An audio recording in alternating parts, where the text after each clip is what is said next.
ഇന്നത്തെ special potato rice. ഒരു ഉരുളക്കിഴങ്ങ് അരിഞ്ഞത്, ഒരു കപ്പ് ബിരിയാണി അരി, ഒരു സവാള അരിഞ്ഞത്, ഒരു പച്ചമുളക്, ഒരു സ്പൂണ് ഗരം മസാല, മല്ലിച്ചപ്പ്, പുതിന, ഒരു തക്കാളി അരിഞ്ഞത്, ഉപ്പ്, മഞ്ഞൾപ്പൊടി, വെളുത്തുള്ളി, ഇഞ്ചിയും ചതച്ചത്, നെയ്യ്, വെളിച്ചെണ്ണ, 4 കപ്പ് വെള്ളം.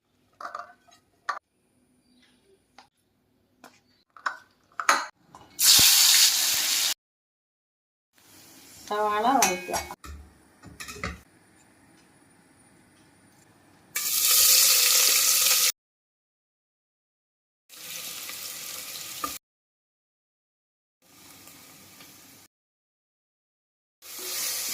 ബിരിയാണി അരി ചേർക്കുക. വെള്ളം ഒഴിക്കുക. വറുത്ത പൊട്ടറ്റോ അരി ചേർക്കുക. മല്ലിച്ചപ്പും പുതിനയും ചേർക്കുക. അങ്ങനെ നമ്മുടെ പൊട്ടറ്റോ റൈസ് റെഡി.